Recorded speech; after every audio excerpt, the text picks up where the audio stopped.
नमस्कार मित्रांनो, शुभविवाह मालिकेच्या आजच्या भागामध्ये आता सूत्रसंचालन करणाऱ्या असतात त्या भूमीबरोबर गप्पा मारत असतात.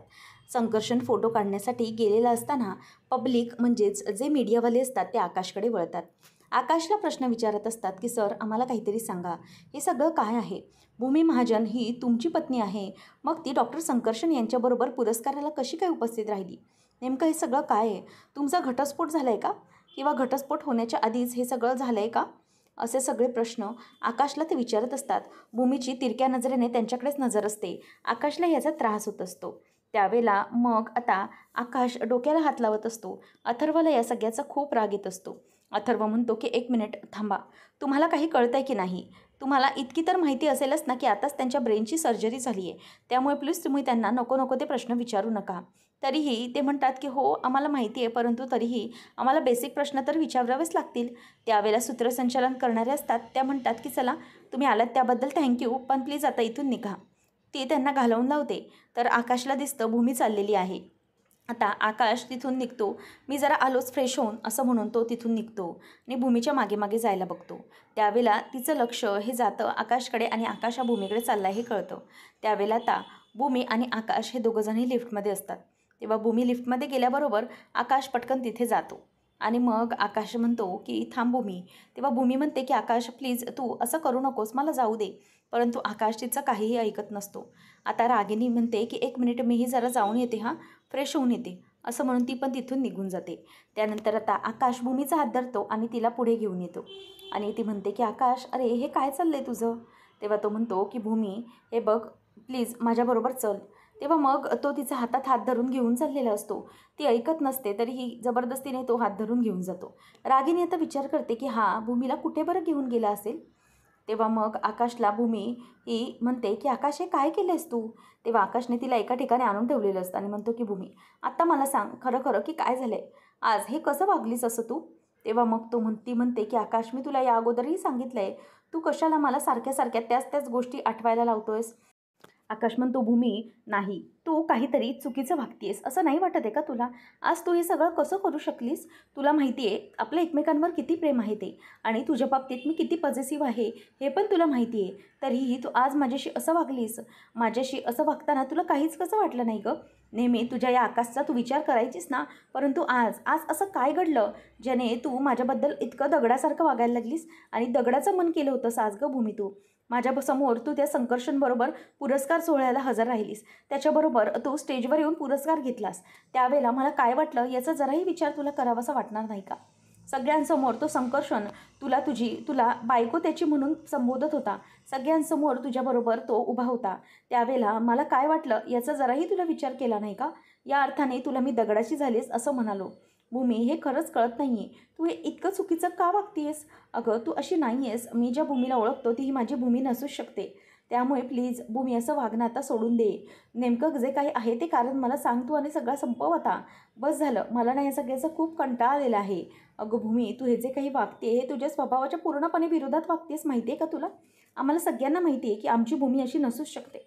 मला तर पूर्ण विश्वास आहे की भूमी, तू कसं आधी वागू शकत नाही आहेस.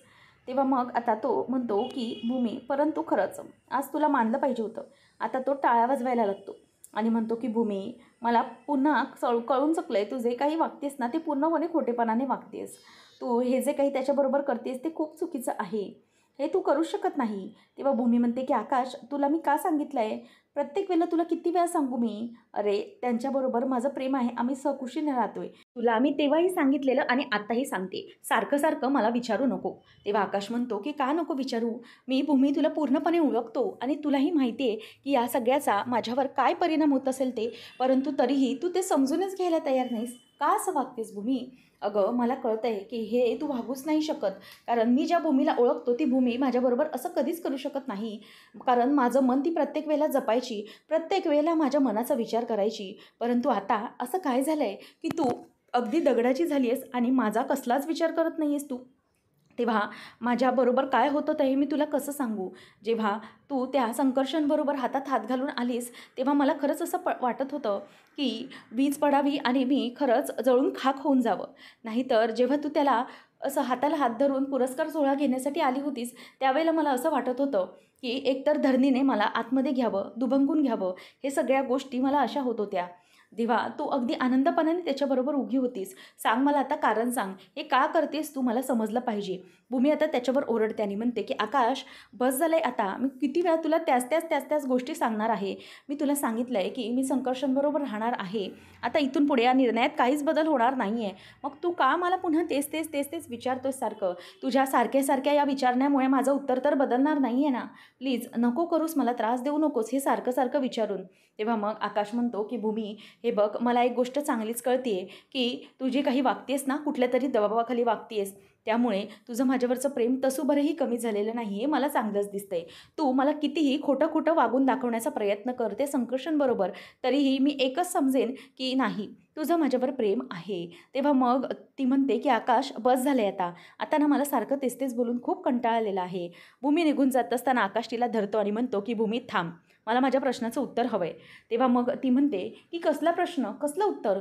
सारखं सांगून उत्तर बदलणार नाही, किती वेळा सांगायचं तुला मी. आणि हो, एकदा ना आकाश तू आता ठरवच की तुला हे कधी संपवायचं आहे ते. म्हणजे तू ठरवून टाक की हे सगळ्या गोष्टी संपणारच आहेत. आकाश म्हणतो की भूमी नाही, तुझं माझ्यावरचं प्रेम हे कधीही न संपणार आहे, मला माहिती आहे. तेव्हा मग भूमी म्हणते की आकाश मग राहा, त्याच भ्रमात राहा आणि करून घे स्वतःला त्रास. मी तुला सांगितलं आहे त्यापेक्षा जो होणारा त्रास आहे ना दोघांचा, तो कायमचा संपव ना.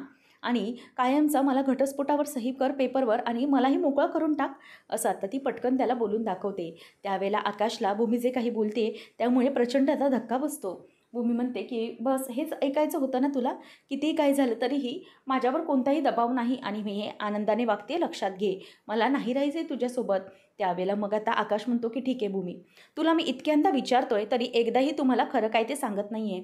तुला इतकं पोटतिडकीने विचारूनही तू मला सत्यापर्यंत पोचू देत नाहीस. ठीक आहे, मग आता मी काय करतो ते तू बघतच राहा.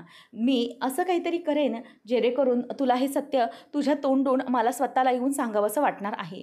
असं लक्षात घे. आता मी इतकी काळजी करत होतो परंतु आता मी करणार नाही आहे. बस झालं, आता खूप झालं. सहन करणंही खूप झालं. आता माझ्या पलीकडचं गेलेलं आहे. त्यामुळे आता मी असं काहीतरी करणार जेणेकरून तुला त्याचा त्रास झालाच पाहिजे. आणि त्यावेळेला मी माझ्या स्वतःच्या जीवाची वगैरे पर्वा करणार नाही. मी काय करेन ते माझं मलाही माहीत नाही. परंतु एक गोष्ट नक्की की काही झालं तरीही ही गोष्ट तुला समजलीच पाहिजे. तू मला येऊन सांगणार असंच काहीतरी मी करणार. त्याशिवाय मी आता काही शांत बसणार नाही आहे. बस झालं. आता तू हे स्वतःच्या तोंडून कबूल करशील एवढं नक्की. अरे माझं तुझ्यावर जीवापाड वेड्यासारखं प्रेम आहे इतकंच मला दिसतं. आणि ते प्रेम आता मला हे सत्य जाणून घेण्यासाठी कोणत्या थराला नेईल ना ते मला पण माहीत नाही आणि तू पण ते बघतच राहशील. असं आकाश आता सरळ भूमीला धमकीच देतो. आणि त्यामुळे आता आकाशचं बोलणं ऐकून भूमीला आणखी भीती वाटू लागते आणि तिच्या डोळ्यातून आता घळघळ पाणीच व्हायला लागतं. आकाश म्हणतो की भूमी बस झालं. मला एक गोष्ट चांगली माहिती आहे की मी तुला चांगलं ओळखतो. तू मला किती ओरडून सांगण्याचा प्रयत्न केलास की तू माझ्याशी प्रतारणा करतेस परंतु ते करत नाही आहेस. ते कारण काय आहे ना ते मी आता जाणून घेणार. बस तुला जायचं आहे ना तुझा, मी आता काय करतोय ते बघ. असं म्हणून आकाश तिकडून निघून जातो आणि भूमी आता तिथेच उभी असते. या सगळ्यामुळे तिला खूप त्रास होत असतो आणि ती तिथेच आता रडत उभी असते. आणि काय करू काहीच कळत नसतं. तिला या सगळ्यामुळे खूप त्रास होत असतो. जे काही घडतं आहे ते आता तिच्या पूर्णपणे हाताबाहेरचं असतं. आकाशने अशी धमकी दिल्यामुळे तिला आणखीन भीती वाटत असते आणि आकाशला अशा प्रकारे ती दुसरेपणाने बोलली आहे, त्याला ढकललं आहे. त्यामुळे तिला स्वतःलाच खूप त्रास होत असतो आणि ती तिथेच रडत बसलेली असते आणि तिला काही सुचत नसतं. इथे दोघंजणही म्हणजेच मानसी अथर्व बोलत असतात की ताई कुठे दिसत नाही आहे, कुठे गेली आहे ती. आणि भाऊजी पण कुठे दिसत नाही आहेत, कुठे गेले असतील ते. तेव्हा मग अथर्वला ती म्हणते की अथर्व, भाऊजी हे सगळं घडलं आहे त्याच्यामुळे डिप्रेशनमध्ये येऊन कुठे निघून तर गेले नसतील ना, काय झालं असेल असा विचार तिच्या डोक्यामध्ये आता येत असतो. त्यावेळेला आता संकर्षण हा तिकडे बघतच राहतो आणि तो मोबाईलमधून भूमीला फोन करण्याचा ट्राय करत असतो. त्यावेळेला इथे आता ती म्हणायला लागते की नक्की काय झालं आहे. तेव्हा ती आता अथर्वला म्हणते की ते बघ, मला असं वाटतं आहे की ते डॉक्टर संकर्षण पण भूमिताईला शोधतायत वाटतं. चल आपण येऊया. मग अथर्व येऊन त्यांना विचारतो की तुम्ही भूमिताईला शोधताय का. तेव्हा तो हो काय झालं असं दुसरेपणाने विचारतो. तेव्हा अथर्व म्हणतो की नाही तसं नाही, भूमिताई तर सापडत नाही आहे परंतु आकाश पण कुठे गेला आहे काहीच समजत नाही आहे. तेव्हा मग आता पौर्णिमा ही मुद्दामच त्यांच्याकडे अगदी हसत बघत असते कारण त्यांच्या चेहऱ्यावरची जी रिॲक्शन असते ती तिला पाहायची असते. मानसी म्हणते की मला असं वाटतं आहे की भूमिताई आणि आकाश भाऊजी दोघंजणही कुठेतरी बोलण्यासाठी गेले असतील किंवा आकाश भाऊजी भूमिताईला बोलण्यासाठी म्हणून घेऊन गेले असतील. असं बोलल्यावर आता संकर्षण रागाने तिच्याकडे बघायला लागतो. तेव्हा मग संकर्षण आता चिडल्याबरोबर मानसी म्हणते की प्लीज तुम्ही हे सगळं थांबवा ना. हे सगळं का करताय तुम्ही? आम्हाला माहिती आहे की आमची ताई आहे ही असं कधीच वागू शकत नाही. मी सख्खी बहीण आहे तिची, मी तिला अगदी जवळून ओळखते. ती असं चुकीचं किंवा भाऊजींना त्रास होईल किंवा घरातल्या कोणालाही त्रास होईल असं कधीही वागणार नाही. मी तिला खूप चांगलं ओळखते. त्यावेळेला मग संकर्षण म्हणतो की ठीक आहे, तुम्ही ओळखत असाल तिला, परंतु आता ती माझ्याबरोबर आहे. तेव्हा अथर्व म्हणतो की हो मनू, तुझं म्हणणं अगदी बरोबर आहे. काय ना डॉक्टर संकर्षण, तुम्ही भूमिताईबरोबर राहताय, परंतु आम्ही तिच्याबरोबर बराच काळ घालवला आहे. त्यामुळे ती कशी आहे ते आम्हाला चांगलीच माहिती आहे. तुम्ही कुठला दबाव आणला आहे का तिच्यावर? आता मानसी म्हणते की नक्की तुम्ही काय केलं आहे? कारण त्या ॲक्सिडेंटनंतरच हे सगळं घडलं आहे. तुम्ही काही बोलला आहेत का तिला? असं ती विचारते. तेव्हा मग संकर्षण सत्य सांगायलाच तयार नसतो. तो म्हणतो की एक मिनिट, तुम्ही प्लीज उगीच तोंडाला येईल ते वाटेल ते बोलू नका. ती सहकुशीने माझ्याबरोबर राहते आहे. तुम्हाला हे सगळं तिने सांगितलेलं आहे. त्यामुळे पुन्हा त्याच गोष्टी तुम्ही बोलायला जाऊ नका. तेव्हा मग मानसी म्हणते की नाही बोलणार आम्ही, कारण आम्हाला माहिती आहे की हे सगळं जे काही घडतं आहे ना ते मुद्दाम घडवताय तुम्ही. त्रास होण्यासाठी करताय का हे सगळं? असं ती दोघंही त्याला जाब विचारत असतात. रागिनी म्हणते की ही मूर्ख दोघंजणही इथे भांडत बसली आहेत. हा संकर्ष पण किती बावळट आहे. ती इकडे आकाश आणि भूमी एकत्र आहेत. समजा आकाशने तिला इमोशनल ब्लॅकमेल केलं आणि काहीतरी बोलून तिच्याकडून सत्य काढून घेतलं तर काय करणार आहोत आपण? म्हणजे जर आकाशला सत्य समजलं तर सगळ्याचीच वाट लागेल. याचा विचारच ही लोक करत नाही आहे. नाही, मला आता या संकर्षणला जाऊन सांगितलंच पाहिजे की आकाश गाडीमधून भूमीला कुठेतरी घेऊन गेलाय. तेवढ्यातच त्यांचा वाद संपवून मानसी अथर्व दुसरीकडे जातात आणि सारखा संकर्षण हा भूमीला कॉल करत असतो की ती कुठे गेली असेल म्हणून. त्याच वेळेला आता इथे रागिनी ही पटकन त्याने म्हणते की काय हो, तुम्हाला भूमी सापडली का? तेव्हा तो म्हणतो की नाही. मग ती म्हणते की काय झालं आहे कळत नाही आहे. मगाशी ना मी बघितलं, आकाश ना घाईघाईत आला, खूप चिडलेला होता. भूमीला हाताला धरलं आणि तिला गाडीमधून कुठेतरी घेऊन गेलाय तो. मला असं वाटतं की आकाश आणि भूमी दोघंजण एकत्र आहेत. काहीच कळत नाही आहे कुठे गेलेत हे दोघं. आमची भूमी पण ना, असं ती म्हणायला लागते. त्यावेळेला संकर्षण आता पटकन तिथून निघून जातो आणि तिथून निघून गेल्यानंतर रागिनी म्हणते की झालं, आता मी माझी गाडी पेटवून दिलेली आहे. संकर्षण निघून गेलेला असतो. तर भूमी ही घरी आलेली असते आणि त्याच गोष्टीचा ती विचार करत बसलेली असते. ती जे काही झालं आहे त्याबद्दल खूप तिला वाईट वाटत असतं. आणि आकाशने तिला सांगितलेलं असतं की भूमी, हे जे काही करतेस त्यामुळे मला खरंच खूप त्रास होतो आहे. प्लीज हे सगळं थांबव. परंतु तरीही भूमी ऐकत नाही. भूमी त्याला वाकडं बोलत असते. आणि आकाशने आता सांगितलेलं असतं की तू मला भूमी आता खरं काय ते सांगणार नाही आहेत ना? आता बघ, मी माझ्या परीने हे सत्य शोधण्याचा कसा प्रयत्न करतो ते. तू मला खरं सांगत नाहीस ना? आता माझं प्रेम मला कोणत्या थराला घेऊन जाईल हे कोणालाच माहिती नाही. असं बोलल्यामुळे भूमीला आता वाईट वाटत असतं. ते सारखं आठवून ती पिल्लूला म्हणत असते की पिल्लू, खरंच मला खूप त्रास होतो आहे का या सगळ्याचा. मी आकाशबरोबर आज जे काही वागले त्यामुळे माझा जीव मला खूप त्रास देतो आहे. तुला तर माहीत असेल ना, तुझ्याशिवाय मी कोणाला सांगू हे सगळं माझ्या मनातलं. तुझीही तशीच अवस्था आहे जशी माझी आहे. कारण आपण आपल्या आवडत्या व्यक्तीपासून खूप दूर गेलो आहे आणि खूप लांब राहतो आहे. त्याचा त्रासही मला खूप होतो आहे. पण मी काय करू मला खरंच कळत नाही आहे. आकाशशी मी आज जे काही वागले त्यामुळे मी स्वतःला फार मोठी त्याची गुन्हेगार समजते. खरंच आकाशबरोबर मी जे वागले त्याची कधीही मी तो गुन्हाच केला आहे मी आणि त्याची शिक्षा आयुष्यभर मला स्वतःला द्यावीशी वाटते. काय करू मला खरंच कळत नाही आहे. इतका त्रास होतो आहे मला. तर आकाशला माझ्या किती त्रास झाला असेल, कितीतरी वाईट वाटतं आहे मला. पण काय करू, माझ्या आकाशशिवाय मला राहावं लागतं आहे. असं म्हणून ती तिथे आता रडत बसलेली असते. आणि संकर्षण तेवढ्यातच येतो आणि तो तिच्याकडे अगदी रागानेच बघत असतो. कारण तिच्या तोंडून सारखं आकाशचंच नाव असतं. त्याच वेळेला भूमी पटकन दचकून उभी राहते आणि तो म्हणतो की कुठे गेली होतीस तू सगळं? तू कॉन्ट्रॅक्ट मोडला आहेस ना? सांग, खरं सांग. तू सांगितलेस ना सगळं आकाशला की तू कॉन्ट्रॅक्ट मॅरेज केलं आहेस वगैरे, हे सगळं सांगून टाकलं का तू? खरं सांग, काय झालं आहे? कुठे गेला होतात तुम्ही दोघं? आणि काय झालं आहे तुमच्यात बोलणं ते जरा खरं सांग. असं आता तो बोलायला लागतो आणि तो खूप चिडलेला असतो. मग ती म्हणते की नाही, तशातला काहीच भाग झालेला नाही आहे. मी आकाशला काहीच सांगितलेलं नाही आहे. फक्त एकच गोष्ट घडली आहे, ती म्हणजे की आकाश माझ्यावर खूप चिडला आहे आणि आपल्याला जो अपेक्षित परिणाम हवा होता तो घडला आहे. असं सांगितल्यावरती तो म्हणतो की मग नेमकं काय बोलला आहे आकाश? तेव्हा मग ती म्हणते की या सगळ्या प्रकरणामुळे आकाश खूप चिडलेला आहे आणि तो चिडल्यामुळे तो काहीही बोलत होता आणि त्याने ह्या सत्याच्या मुळापर्यंत जाईपर्यंत तो शांत बसणार नाही आहे, हे असं तो सगळं सांगत होता. परंतु मी त्याला कशाचाही काही पत्ता लागून दिला नाही आहे. जे काही बोलला होता ते सगळं तिला सारखं आठवत असतं आणि त्यामुळे तिला त्रास होत असतो. आणि म्हणूनच आता संकर्षणला ती सांगते की आकाश आतमधून खूप तुटला आहे. तेव्हा तो म्हणतो की बरं झालं, हेच हवं होतं मला आणि याच्यासाठीच मी हे सगळं करत होतो, असं तो आता त्याला सांगत असतो. त्याच वेळेला मग भूमी त्याला म्हणते की मी काय म्हणते संकर्षण, मला एक गोष्ट जरा बोलायची होती. तेव्हा तो म्हणतो की हो बोल. मग ती म्हणते की आता तर आकाशला शिक्षा करून झाली आहे ना तुमची, तुम्ही त्याला त्रास दिला हे सगळं घडलं आहे ना, म्हणजे त्यालाही त्याची शिक्षा मिळाली आहे. मग आपण हे सगळं थांबवूया ना नाटक आता, आपण सगळं बाजूला ठेवूया ना आणि पुन्हा आकाशबरोबर मला बोलू दे ना, आकाशकडे मला जाऊ दे प्लीज. हे नाटक आपण आताच बंद करूया तर. मला त्रास होतो आहे सगळ्याचा खूप आणि माझ्या बाळालाही.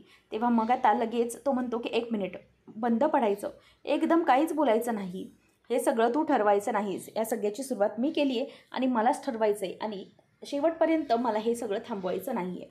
कारण आकाशला शिक्षा तर मिळाली आहे, परंतु हे थांबवल्यामुळे माझे पल्लू परत येणार आहे? सांग, येणार आहे माझी पल्लू परत? नाही.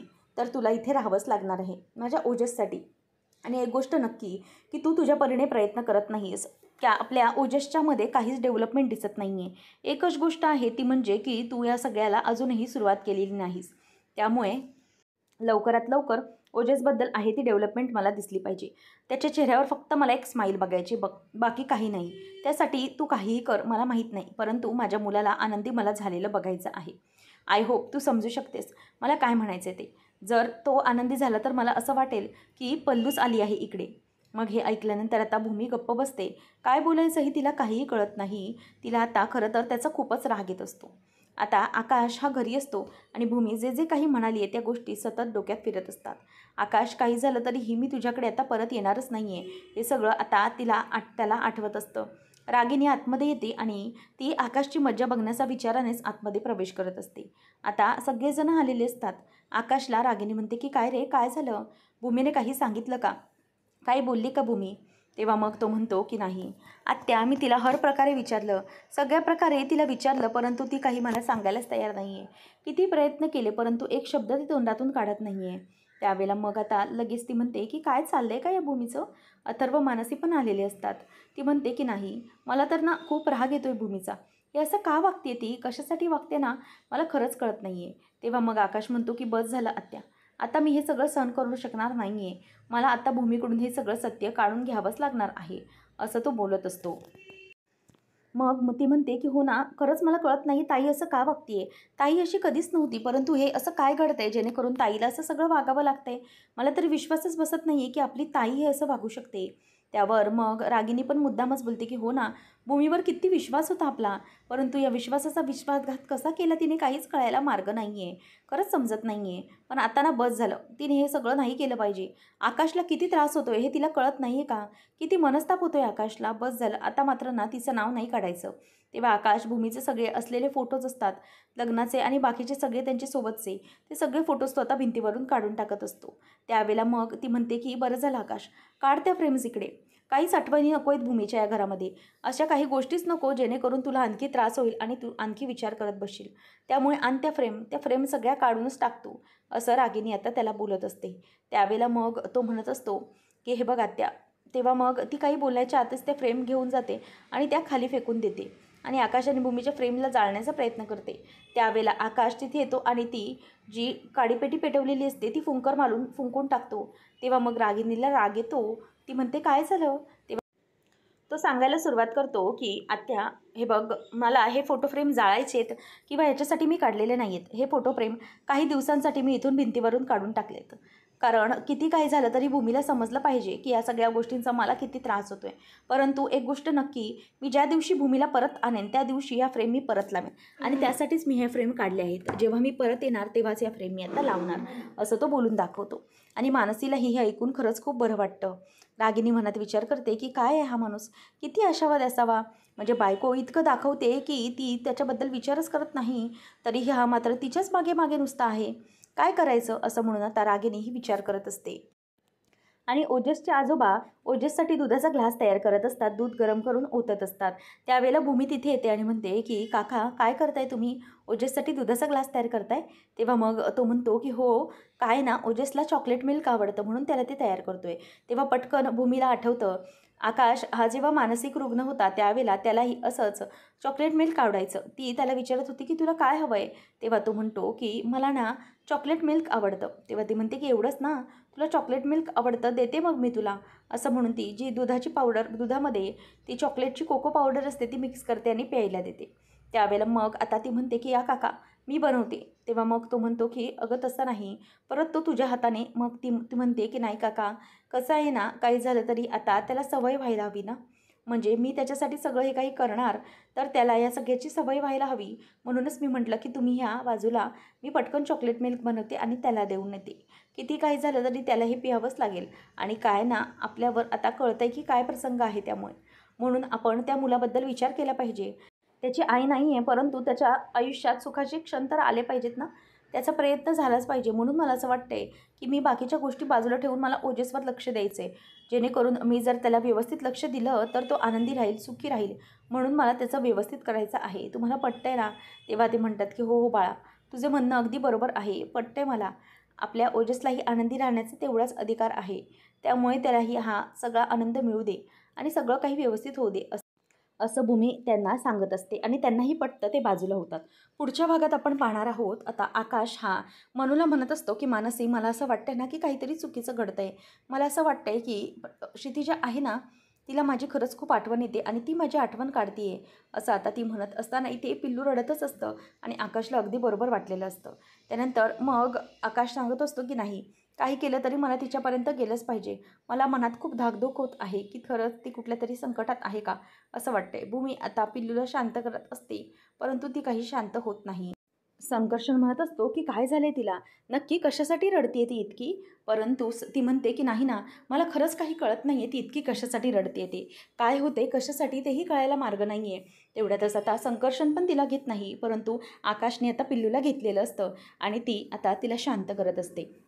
आणि तरीही आकाशने घेतल्यानंतर ती शांत होते. आणि मग आकाश म्हणतो की बघितलं, माझी मुलगी कशी शांत झाली आहे ते. कुठून कुठून आली एवढी हुशारी, भूमी विचारते. तेव्हा तो म्हणतो की मग आहेच हुशार मी, शेवटी नवरा कोणाचा आहे.